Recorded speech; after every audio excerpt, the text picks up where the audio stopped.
Curtis, what's good, man? You and your feelings about Daphne? Is she with gang them? Or is it that you sucking little Rod dick? However it go, I want you to fade, nigga. Fuck all that. Since it's entertainment, let me beat the shit out of you on TV or something. 50 Cent just lit the industry on fire, calling out Stevie J and exposing secrets about Diddy that nobody was ready for. This isn't just beef, this could shake hip-hop to its core. And you're about to hear it all. The hip-hop scene is buzzing once again, and this time the spotlight is on 50 Cent's latest verbal jab. His target, Stevie J, known for stirring controversy without hesitation. 50 has shifted his focus from old rivals to the reality TV him of being a little too cozy with Diddy. Rumor has it, 50 believes Stevie J holds more influence in Diddy's world than people realize, and he's not shy about calling it out. The whispers online are spreading fast, fueling conversations across social media as fans dissect every word. With 50 Cent's history of turning feuds into headline-making spectacles, many believe this could spark the next big showdown. In typical fashion, he's managed to ignite curiosity, drama, and entertainment all at once, reminding everyone that when 50 speaks, the industry pays attention. Back from this because a lot of people saying it's over for him. Oh, it is over for him. Come back to where? To be in the entertainment business? Listen to me, man. And I don't want to bring this guy's story up because it's old. And I know he's trying to live past it, but I'm going to bring it up anyway. Ray Rice, his wife, spit in his face. And he did what he did on that elevator. He ain't played one football game after that. Nowhere that I know of. He may have went overseas and played or something like that. I don't know that to be true. But he didn't play in the NFL, a hell of a running back. He ain't played not one down in the NFL after that. No endorsements. Nobody's going to have anything to do with old boy. And when they come out with this other stuff, he gonna come back to work. I wouldn't be surprised if he do the ultimate sin, is suicide. Because bruh, he's such a narcissistic that he couldn't stand not being somewhere and not being seen. His whole life, his whole career was about him being seen in the public. It was about him, taking everybody else's dreams and making them his. And now, him nor his kids would profit from anything from Bad Boy or Sean Puffy Combs again. His kids is gonna suffer behind this. Wow, man, that's crazy to hear, man. And you knowing Diddy, you think it's a good chance he might take his life? He was talking about taking his life at the City College thing. Yo, D. Ferg, ASAP Ferg father, say, yo, man, we gotta watch him, man. This nigga talking about killing himself. I say, so let him. If you're that weak, I said, let him. And he said, Eugene, why you say that? I said, man, listen to me, man. He ain't no good to nobody if he talking about hurting himself. His life don't belong to him. His life belong to God.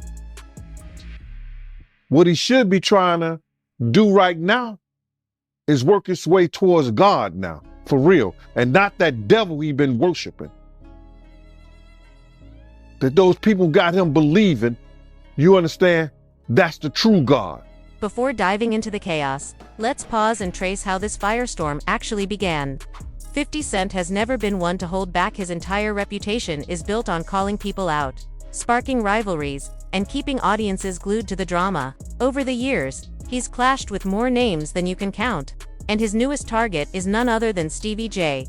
The story gets more layered when you factor in Stevie J's long-standing relationship with Diddy.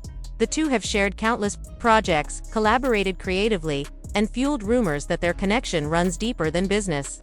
Whether those whispers are grounded in truth or simply gossip, They've always lingered in the background and, now, they're giving extra oxygen to the feud.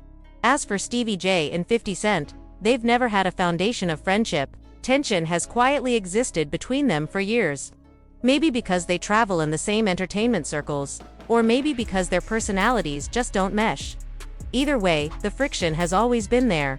What's different now is the escalation. Instead of sly digs or passing shade, 50 came out swinging, bluntly accusing Stevie J of being Diddy's boy toy. No riddles, no coded messages, just direct shots. The internet wasted no time running with it. Fans are analyzing every detail, debating what's real and what's just theatrics. The big question now is how these accusations will shape both men's reputations and relationships moving forward.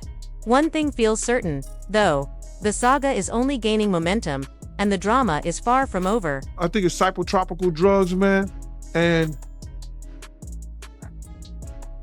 you start believing your own bullshit.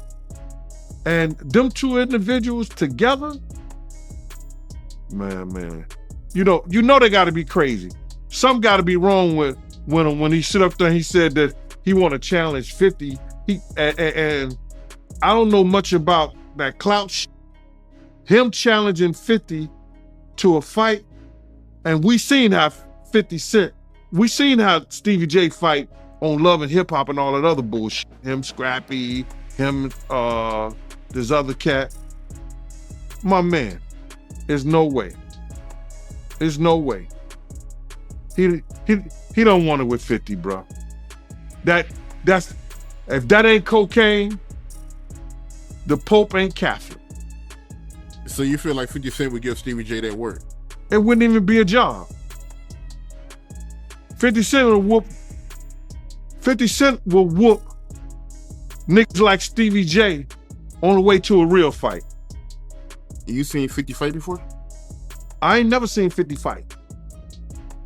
I seen some tapes of him get down on that end, but I never seen him fight in person. But I know the demeanor of a man. I was with 50 Cent on a couple of occasions, and one occasion, it was just me and 50 and about probably 6 other dudes that didn't want to get out the car because he was ready to get down. And you could see it in him. You could see he got it in him like that. I'm looking at him. I wrote this shit about this shit in my book. 50 ain't back. He don't back down, bro. And you could see when you know a dude is about it, and got it in him, you could see it in his eyes. You could see it in the way he carry himself. You see how he threw his own man in the bushes, Tony Yayo. They got tapes on 50 getting down boxing. I've seen tapes on him. You know what I'm saying? I've never seen him in person, as far as fighting. I've been with him in person, but he got it in him, bro. But yeah, that caught me by surprise because I always knew that Stevie J, he did production for Bad Boy, but I never knew him and Diddy was that close until, as of late, since the raid. So, yo, they was close. Bro, Stevie J and Puff was like pots and pans back in the day. So, what exactly did 50 Cent put out there, and how did Stevie J and Diddy end up in the crossfire? Let's break it down. This feud didn't start with subtle hints or playful teasing. 50 went straight for the kill. The spark came from a blistering Instagram post where he openly questioned Stevie J's closeness to Diddy. No filters, no sugarcoating, just raw shots fired. The post spread like wildfire, shaking up the industry and setting social media ablaze. Fans are eating up every second of it, dissecting the language, the intent, and the possible fallout. And the buzz shows no signs of slowing down. 50's bold move has everyone watching to see how Stevie J and Diddy will respond, or if they'll even respond at all. And just when things couldn't get messier, the conversation shifted again after a viral clip of Diddy surfaced, fueling even more chatter. The drama is climbing to a whole new level, and if history tells us anything, this is only the beginning. Right. Did you see that viral video of Diddy he was seen in Miami with Stevie J after the raid? You seen that video? Yeah, I seen it. What you think about that? Well, I go way back when Stevie J first came to Bad Boy, after they left Uptown Records and everything like that. And Stevie J and Puff fell out real bad over, you know, it could have been producer credits and the whole 9 yards. But Stevie J didn't F with him until Love and Hip Hop. When Stevie J went to Love and Hip Hop and he became famous from that, Puff called him over there and they had a meeting. And I guess they rekindled their friendship. Because I used to bodyguard Stevie J. And, you know, go to different clubs. You know, I got pictures and everything. Stevie J didn't mess with Puff, you know, until after that Love and Hip Hop thing went down, you know. So now they back cool. What got me about the stuff like that them being back cool, that Stevie J went on TMZ and was speaking up on behalf of Diddy. Now, if anybody I want speaking up behalf of me, or I had anybody speaking up on my behalf, it wouldn't be Stevie J. You understand?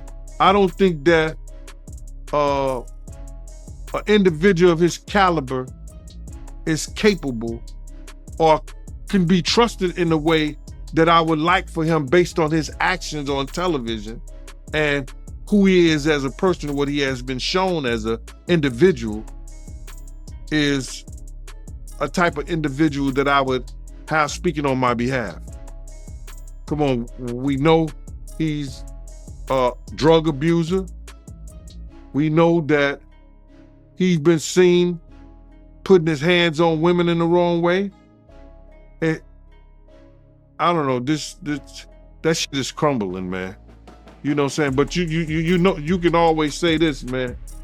And the infamous words of one of the world's greatest comedians, Richard Pryor, cocaine is a hell of a drug. Why you say that cocaine is a hell of a drug? Because Lil Rob said that they be doing the liquid cocaine. In his post, 50 Cent didn't bother with filters or finesse, he went straight for the jugular.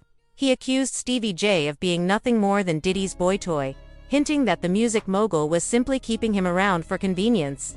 But the insults didn't end there. 50 doubled down by tearing into Stevie J's style, ridiculing his fashion sense and painting him as someone with zero originality. Every line dripped with sarcasm, each jab sharper than the last. The mockery was bold, the disrespect impossible to miss. By the time 50 was done, there was no question left about where he stands. He made sure the entire world knew exactly how little regard he has for Stevie J.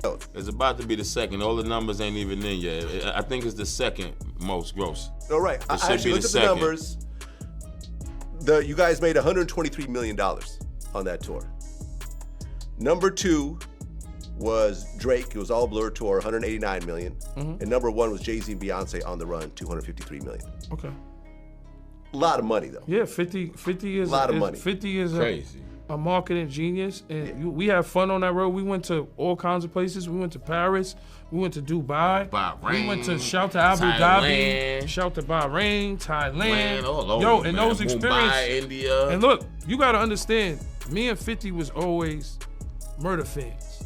You know what I'm saying? So Murder is like, when we on the road, it be me, Murder, and our man Light. Shout out to Light. Light, they call us the Three Amigos. So like, a lot of shit happens on tour. Like as for production, you know, they gotta wake up 5 in the morning, build a stage. Like people be, it's long doing these tours and you ain't seen your kid, you ain't seen your wife. Definitely. You know what I'm saying? So a lot of shit happens on tour behind the scenes, and it's understanding, because while we're laying in our Armani hotel beds, somebody's building the stage. So we the type that when we around, it's the Three Amigos. We go, we find our bud in whatever country we at, London, Paris, you know, wherever we at, except for like Abu Dhabi and all that. Yeah. You know what I'm saying? We go wherever we at, we find our bud, we got our dressing room, we chill in the cut. Look, cause 50 tells us, yo, I only need you. Look, we could be back in the hood, or we could be having jobs. The moment 50 Cent's second post hit the internet, it was like dropping gasoline on an already smoldering fire. Within minutes, chaos spread across social media. Fans couldn't believe how raw, direct, and merciless his shots were. 50 didn't just hint at drama. He went straight for Stevie J's neck. dragging his name into the spotlight with no hesitation. The bluntness of his words left people stunned, but at the same time, it was classic 50. For years, he's built a reputation as hip-hop's most fearless instigator, and this latest post only reinforced the idea that no one is safe from his crosshairs. The media wasted no time capitalizing on the frenzy. Blogs ran with bold headlines, YouTube channels uploaded instant reaction videos, and gossip forums filled up with heated debates. Every outlet wanted a piece of the story because they knew the clicks were guaranteed. Twitter, though, became the true battlefield. The platform lit up like a war zone, with thousands of users taking sides and amplifying the drama with memes, hashtags, and nonstop commentary. Half the crowd was behind 50 Thacker, applauding him for daring to say what others only whispered. To them, he was the truth teller, the one exposing uncomfortable realities that no one else had the guts to call out. They saw his post not just as shade, but as a bold statement and unfiltered critique of the relationships and power dynamics inside the industry. The other half, however, rushed to defend Stevie J. They accused 50 of being a bully, someone who thrived on humiliation and chaos just for the sake of attention. Supporters of Stevie argued that whatever bond he shared with Diddy was his business, and 50 had no right dragging it into the public eye. As the arguments piled up, one burning question began to dominate the conversation. What were Stevie J and Diddy going to do about it? Would they clap back with their own posts, escalating this feud into an out war? Or would they take the silent route, brushing off the attack and refusing to give 50 the satisfaction of a reaction? Fans dissected every move, refreshing to see if either man had responded, and speculating on what their silence or eventual response might mean. The anticipation grew by the hour. Every time Stevie J or Diddy posted anything, even something unrelated, fans swarmed the comments, demanding answers. Screenshots of past interactions between them resurfaced, with people digging for hidden meanings or proof of 50's claims. Old interviews were clipped and reshared, with fans piecing together fragments of history to support their side of the debate. It became bigger than just one Instagram post. It turned into a cultural moment where everyone was playing detective, and everyone had an opinion. Meanwhile, hip-hop veterans and industry insiders started weighing in, adding fuel to the fire. Some warned Stevie J and Diddy to ignore 50, arguing that he thrives on attention and that engaging him would only give him more power. Others urged them to respond swiftly and decisively, insisting that silence could be mistaken for guilt or weakness. That tension between striking back or staying silent hung heavy over the entire conversation. What made the situation even more electrifying was the unpredictability of 50 Cent himself. If history had taught the industry anything, it's that he doesn't back down once he's locked onto a target. He escalates, pushes boundaries, and keeps his rivals on edge until he's gotten the last laugh. That track record made people even more curious to see how far he was willing to take this feud, and whether Stevie J or Diddy would be able to withstand the storm without getting pulled into his game. By the end of the day, the buzz had reached such a fever pitch that it wasn't just hip-hop fans talking, it was mainstream media too. The story crossed over into general entertainment news, showing up on platforms that rarely cover rap beefs. That kind of crossover only made the stakes higher. What had started as a savage Instagram post was now shaping into one of the most talked about controversies of the moment. And yet, despite all the noise, despite all the theories and debates, the central question remained unanswered. How would Stevie J and Diddy choose to handle it? Their next move or their refusal to make one had the power to shift the entire narrative. Would they meet fire with fire, giving 50 the war he seemed to want? Or would they let silence serve as their shield, betting on the storm eventually passing? The suspense was almost as explosive as the post itself, and fans knew one thing for sure: whatever happened next, it was going to change the game. Change Biggs and Bad Boy in image. I get around, talked about how fly you was, how many girls you mess with, how many cars you drive, how much money you got, what you willing to do. He took his image. Pac was the first one on the scene wearing Versace shirts. He went and got the same Versace shirts Pac had. Which, all right, some dudes would do that. You would never catch me wearing something else, something that somebody else got. He was knocking down all the women that he thought Pac was knocking down. And what I mean is having sex with them. Why would you want to have sex with women you know for sure a dude that was once cool with you was dealing with? That's that image. Because you got to realize, bruh, Puff and Pac was cool at one time. We know this. Mopreme said that they was going to sign the Bad Boy. So if he was going to sign to Bad Boy, it was because of Corey and them. I put that picture on the internet. I put the picture on my channel of Corey Jones. Is Corey Jones, Corey Jacobs? I think Corey Jacobs and Pac right next to each other. Those was the real bad boys of Bad Boy. You understand? Those are the ones who got the 16 to life sentence. That Pac was gonna go and be with them first. But then Mopreme said when it became just Big and Puff, because Corey knew went to jail. Whispers quickly began swirling that 50 Cent's attack could put real strain on Stevie J and Diddy's long-running friendship. Some shrugged it off as another minor storm in hip-hop's drama-filled skies, but one thing was clear, this feud wasn't wrapping up anytime soon. The streets were buzzing louder than ever, with everyone waiting to see if Stevie J and Diddy would confront 50 head-on or let their actions speak for them. Either way, the stage was set for a messy showdown. Adding another layer to the conversation, fans and critics started revisiting Diddy's past, especially the claim that much of his playbook was inspired by Tupac's blueprint. From fashion choices to lifestyle, many argued Puff adopted Pac's image and energy, turning it into the foundation of Bad Boy's brand. Some even suggested he followed Pac's footsteps a little too closely, down to the women he pursued and the aura he projected. This comparison brought back old questions about Diddy's role in shaping hip-hop's most turbulent era. Street historians point out that while Pac and Puff were once cool, something caused a sharp break. Rumors say that after certain figures like Corey Jacobs, part of Pac's circle, ended up behind bars, Diddy shifted directions, and the friendship unraveled. What's more, critics argue that Puff's rise to superstardom really took off only after tragedy struck, pointing to the deaths of Tupac and the Notorious B.I.G. as the atmosphere that elevated Bad Boy into the mainstream spotlight. Accusations don't stop there. From disputes over stolen beats and lyrics, to allegations of exploiting artists like Craig Mack, G-Dep, and Black Rob, detractors paint a picture of a mogul who built his empire at the expense of others. Even Puff's biggest hits, like I'll Be Missing You, are criticized as borrowed creations, borrowing Sting's music and Source Money's lyrics before eventually paying up years later.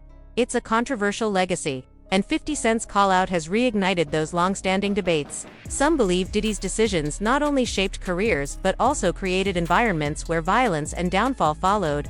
From West Coast tensions to industry betrayals, the question being whispered now is whether the empire he built came at too steep a cost. And so, as this new feud brews, the focus isn't only on Stevie J and Diddy's next move.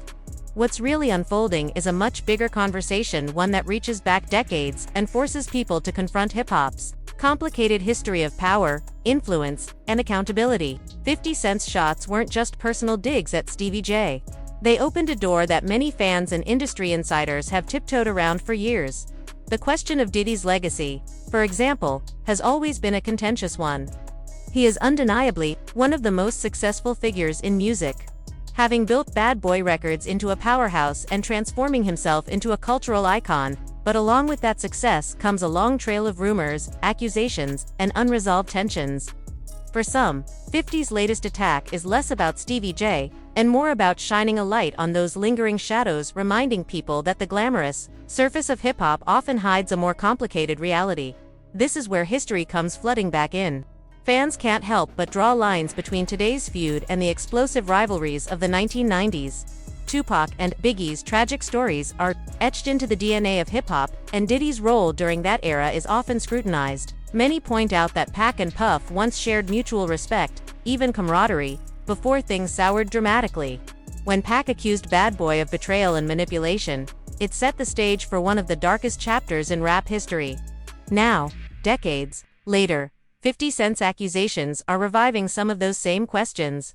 How much of Diddy's success was built on others' artistry, and what responsibility does he bear for the culture that surrounded him? Beyond the historical parallels, there's also the question of accountability in an industry that thrives on spectacle.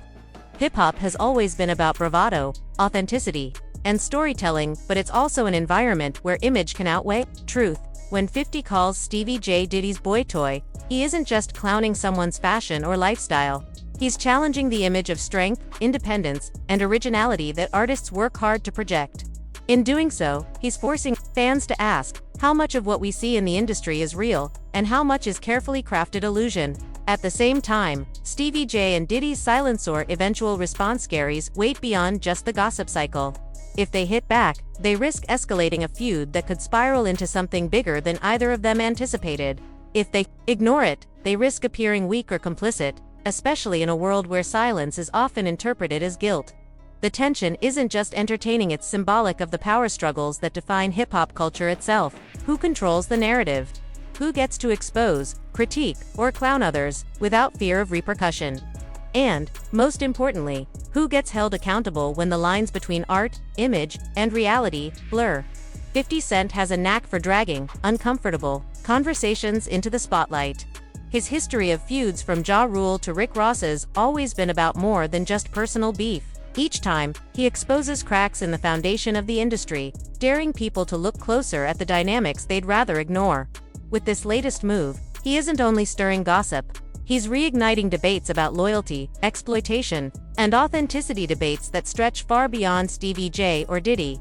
And that's why this moment feels so charged. It's not just another round of social media shade. It's a flashpoint in a much larger story about hip-hop's evolution, about how its icons are remembered, and about how power is wielded behind the scenes. Whether fans realize it or not, 50's shots have cracked open a vault of history and suspicion, and people are watching to see what spills out. The suspense, then, isn't limited to whether Stevie J or Diddy will clap back. The real anticipation is about the ripple effect, how this feud might force the culture to revisit old wounds, confront uncomfortable truths, and reconsider what accountability should look like in an industry built on both brilliance and controversy. One way or another, the conversation is only just beginning, and its impact could stretch far beyond a single Instagram post.